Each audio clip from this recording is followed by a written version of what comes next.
Idi Amin, el carnicero de Uganda, el peor dictador de la historia, sus excentricidades y extrema crueldad. Su amistosa sonrisa, su carismática personalidad y su gran elocuencia le hacían parecer un hombre inofensivo que solo buscaba el bien para su país, convertir a Uganda en una independiente y gran nación africana. Pero como la mayoría de los dictadores de la historia, Idi Amin tenía dos caras, la que mostraba frente a la prensa y durante eventos públicos, y la que prefería mantener en secreto, la del hombre que convertiría a Uganda en un gran cementerio.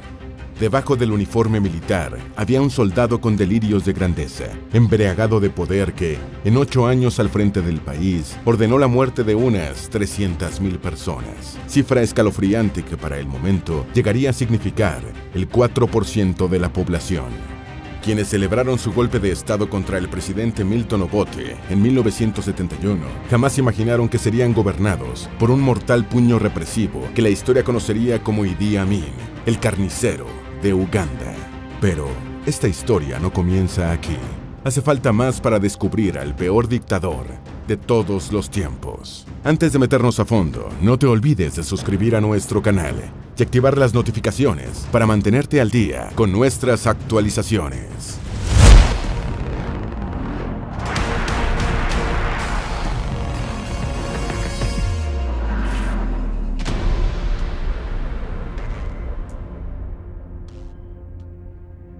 Los primeros pasos en la escalera del poder. Al igual que otros dictadores, Idi Amin provino de la pobreza y de las desigualdades en su país, origen que años después usaría a su favor para manipular al pueblo. Aunque los historiadores aún no precisan la fecha de su nacimiento, se cree que ocurrió en 1925, en el noreste de Uganda, para entonces colonia de Gran Bretaña. Con la separación de sus padres, el pequeño Amin se muda con su madre a la ciudad, donde poco después se matricula en una escuela musulmana, en la que solo alcanza el 4º grado. Esta falta de educación sería suplida años después con instrucciones militares por parte de los británicos que gobernaban Uganda desde 1894. Sus intimidantes casi 2 metros de altura y más de 100 kilos de peso, combinados con el manejo del idioma local e ignorancia académica, eran perfectas características para que las potencias británicas hicieran de Amin un soldado obediente. Tras ingresar al ejército con 21 años, el joven Idi se destacó entre sus compañeros gracias al atletismo. Resultó que el nuevo recluta era un excelente jugador de rugby, un buen nadador y un prometedor boxeador, que como aficionado ganó y mantuvo por 9 años consecutivos el campeonato de boxeo en la división semipesado. Ya con 24 años, Amin dejaría de ser soldado para convertirse en cabo. Insospechadamente, el chico comenzaba a dar pasos en la escalera del poder. De cabo a máximo líder del ejército. Durante sus años como presidente de Uganda, Amin solía recurrir al sentimiento antiimperialista para ganar adeptos, pero su antipatía contra los británicos no siempre fue tal. En la década de 1950, antes de ser presidente, Amin ayudó a los británicos a anular las rebeliones ocurridas en Kenia y Somalia por parte de rebeldes africanos, quienes buscaban abolir el yugo de Gran Bretaña. Esta participación militar le hizo ganar una reputación de brutal soldado que le favoreció en su imparable ascenso en el ejército. Para 1957, Amin, de 32 años, ya era sargento mayor y comandaba su propio pelotón. Solo 5 años después, le otorgarían el rango más alto para los soldados nacidos en Uganda. Ahora era el máximo líder de entre los africanos en el ejército. Las primeras torturas del carnicero de Uganda. No pasó mucho tiempo para que su brutal modo de resolver los inconvenientes lo metiera en problemas. En 1962, convirtió una simple tarea de resolver cotidianos robos de ganado en atroces actos criminales. El condecorado Amin y sus hombres golpearon, torturaron y hasta enterraron vivas a las personas señaladas de dichos delitos. Pese a estos abominables actos, la influencia y rango militar de Idi le salvaron de un juicio. Por el contrario, el primer ministro Obote y funcionarios británicos lo ascienden y lo envían al Reino Unido para más entrenamiento militar. 2 años después, Amin y Obote se unen en una lucrativa alianza para expandir el ejército de Uganda y beneficiarse del contrabando de marfil y oro entre Uganda y Zaire. Golpe de Estado de 1971 y arribo al poder. la carrera militar de Idi Amin alcanza niveles cada vez más altos, cuando en 1964 es promovido a coronel, pero otra vez los problemas amenazan con arruinarlo. El Parlamento de Uganda lo acusa de apropiarse de $350,000 en oro y marfil, acusación que no prosperaría porque los hombres de Idi se encargaron de arrestar a los ministros que llevaron la iniciativa. Por su parte, Obote asalta el poder suspendiendo la constitución y proclamándose presidente del país. Con Obote al mando de Uganda, Amin queda a cargo de las fuerzas militares y policiales, convirtiéndose en el segundo hombre más poderoso de la nación. 2 meses después, Obote se deshace del rey de la tribu Baganda, Mutesa II, con quien compartía el poder, quedando enteramente a cargo del gobierno. Sin embargo, en 1971, su hombre de confianza lo derrocaría con un golpe militar, mientras volaba de regreso desde Singapur, dando así inicio a la etapa más violenta y sangrienta de la historia de Uganda. Un tirano muy simpático. El pueblo rápidamente abrazó el ascenso al poder de su nuevo líder, aquel carismático hombre que prometió prosperidad, nuevas viviendas, carreteras e igualdad. Amin no desperdiciaba la oportunidad de mostrarse como un interesado por las causas nobles del pueblo. Estrechaba manos, posaba para las cámaras y con sus casi 2 metros de altura bailaba en las calles. La plebe terminó enamorándose de su informal personalidad, que les hacía sentir que realmente era uno de ellos. Pero el desamor no tardaría en llegar. Mientras daba unos primeros gestos honrosos por abolir la policía secreta de Obote y conceder amnistía a presos políticos, Amin preparaba en silencio su proyecto personal de país basado en el terror. El reinado del carnicero de Uganda. Como otros dictadores modernos, Idi Amin creó su propio escuadrón de asesinos, personal de su entera confianza que obedecía hasta las más abominables órdenes. Sus hombres asesinaron brutalmente a 6,000 soldados de varias tribus, solo por sospechar que éstas aún eran leales al expresidente Milton Obote. Se trató de una cruel purga dentro de su propio ejército. A estos homicidios le siguieron las muertes de sus amigos, compañeros de armas y todas aquellas personas que representaban un potencial peligro a su gobierno. Estos y otros criminales actos dejaron ver la verdadera cara del líder de Uganda, un lado despiadado, rencoroso y vengativo. Su manera de actuar en la política no estaba lejos de su errado comportamiento como mandamás. Amin era todo militar y muy poco diplomático. En 1972 ordenó la expulsión arbitraria de 500 israelíes y 50,000 sudasiáticos con ciudadanía británica, lo que significó el comienzo de la recesión económica más dramática del país. Tuvimos que empacar y salir solamente con nuestra ropa. No podíamos llevar nuestras cosas, relató Sanjeev Patel, del Comité Ejecutivo de la Asociación India de Uganda, quien para 1972 era solo un niño. Con esta medida paralizaría a Uganda. Se detuvieron grandes proyectos de construcción emprendidos por Israel y fueron expulsados los propietarios de plantaciones y exitosos negocios del país. Los mismos que Amin distribuyó entre sus amigos más cercanos que, al igual que él, eran analfabetas, maleducados y sin experiencia para manejar industrias. Pese a todo este revés político y económico, Idi seguía conduciendo a la nación como si nada pasara. Sus despiadadas excentricidades. Ya reconocido internacionalmente como dictador, Amin se volvería cada vez más paranoico, represivo y corrupto. En su impredecible comportamiento cambiaba de personal, no respetaba sus horas de viaje, variaba de medios de transporte y comenzó a dormir en diferentes lugares. Temiendo una sublevación militar, mantuvo bajo control a las tropas regalándoles costosos equipos electrónicos, alcohol, atractivos autos y más de los negocios que dejaron los extranjeros expulsados del país. Pero nada de esto impidió que el presidente continuara supervisando las matanzas de miles de indefensos ugandeses por conceptos políticos, económicos y étnicos.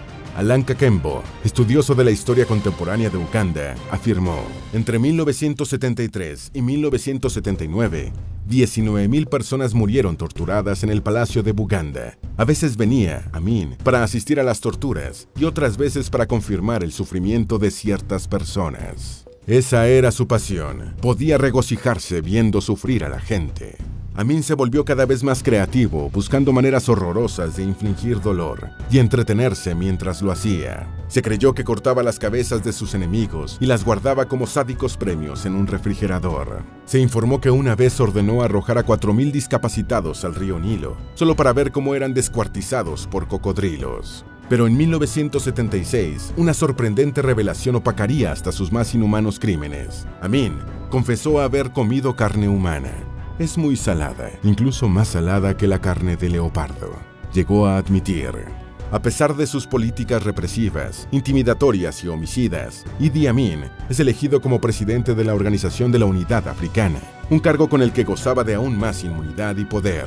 En 1977 logra esquivar otro problema, esta vez una grave acusación de la Organización de las Naciones Unidas que lo responsabilizaba de violación de derechos humanos. Sin embargo, las naciones africanas bloquearon tal resolución. En esta etapa de su gobierno, el carnicero de Uganda manejaba los fondos de la nación como su propia cuenta de ahorro, dinero para sus fuerzas armadas y para pagar sus lujos personales, caprichos y satisfacer sus delirios de grandeza. Más crueldades y extravagancias. En 1976, el presidente de Uganda toma una nueva y aún más infame decisión. Ayudó a militares palestinos que habían secuestrado un vuelo con destino a París con 258 personas, incluida la tripulación. Permitió que los terroristas aterrizaran en Uganda, les proveyó de tropas y suministros. En la operación de rescate por parte de comandos élites de Israel murieron los secuestradores, 20 soldados ugandeses y un miembro del equipo israelí. Sin embargo, en un impredecible giro de los hechos, Amin ordenaría la ejecución de una de las rehenes que era atendida en un hospital de Uganda. De esta mujer se supo por documentos publicados recientemente que fue arrastrada de su cama gritando, baleada y su cuerpo arrojado en el maletero de un auto. Aunque no se logró identificar, el cadáver de una mujer blanca fue hallado tiempo después en una plantación de azúcar. Estaba quemado y desfigurado. A los reprochables acontecimientos en el aeropuerto de Entebbe se sumaron otros hechos igual de insólitos, que terminaron de arruinar la ya manchada imagen del dictador. Más matanzas, como las del ministro Charles Obote Fumbi y del arzobispo Yanini Luwom, y su autoproclamación como conquistador del Imperio Británico, no dejaron dudas de su conducta perturbada. Desde entonces, Amin se hizo llamar, en una de sus más célebres excentricidades, como Su Excelencia Presidente Vitalicio, el Mariscal de Campo, Al-Hadji, Dr. Idi Amin, BC, DSO, MC, CBE, Señor de todas las bestias de la tierra y peces del mar, y conquistador del Imperio Británico en África en general y Uganda en especial. Pero ni ser señor de las bestias en la tierra y peces en el mar le salvaría de las consecuencias de sus empobrecedoras políticas económicas. Los precios del café estaban por el suelo, y para colmo de males, Estados Unidos rompería relaciones comerciales con el país. En Uganda se temía lo peor, el fin del peor dictador de la historia. Con el control de las armas, pero no de la economía, el reinado de Amin asomaba a su final. Para sus últimos años en el gobierno, muchos ugandeses ya habían huido al Reino Unido y a otras naciones africanas, mientras docenas de sus tropas habían escapado amotinadas a Tanzania. Para mantenerse en el poder, Amin volvió a tomar una insensata y desesperada decisión. En 1978 intentó invadir Tanzania, pero sus fuerzas militares no fueron suficientes para terminar su cometido ni para impedir que los soldados tanzanos invadieran Uganda. Ya no había nada que hacer. Idi Amin sería derrocado el 11 de abril de 1979 y con ello terminaba el periodo más sangriento y nefasto de la historia del país. Sus últimos días. Para desgracia del pueblo ugandés, Idi Amin murió de 78 años en Arabia Saudita sin pagar por sus crímenes. Gracias a sus conexiones con Gaddafi, antes había huido a Libia con sus 4 esposas y más de 30 hijos. Murió de manera natural bajo atenciones médicas en una clínica. Después de casi una década de terror, Amin sí que se ganó sus apodos. El carnicero de Uganda, el Hitler africano, el hombre más salvaje de África. El mundo no solo lo conocería por su brutal régimen de gobierno, también por sus ridículas excentricidades, como declararse el último rey de Escocia. Idi solía enviar telegramas a la reina de Inglaterra con el mismo encabezado de siempre, Liz, y cada vez que podía, le ofrecía sarcásticamente comida a los ingleses para paliar su crisis de finales de los 70. Hasta invitó a la selección de Argentina, campeona del Mundial de 1978, a pasar 2 semanas en Uganda para estar junto a nuevos millones de amigos. Amin se sentía invencible después de salvarse de varios atentados y hasta afirmaba saber cuándo moriría, como si se tratase de una deidad. Llegó a tener 7 esposas, varias de ellas al mismo tiempo, y muchas de las condecoraciones en su uniforme fueron impuestas por él mismo. No conforme con eso, se confirió un doctorado en leyes de la Universidad Makerere. El comportamiento de Idi rayaba en una comedia que palidecía al pueblo. Tras 8 años de terror, asesinatos y demás violaciones de derechos humanos, el autoproclamado último rey de Escocia dejó a su querida Uganda sumida en una recesión económica, caos social, miedo e incertidumbre. Algunos atribuyen la crueldad de Amin a la embriagante sensación de poder. Otros sostienen que su errático comportamiento coincidió con una sífilis avanzada que habría dañado su cerebro. Sea como fuere, Idi Amin dejó nuevamente en evidencia que el poder es capaz de corromper a los hombres y doblegar almas. Si es que acaso no fue la conducta criminal la única del carnicero de Uganda.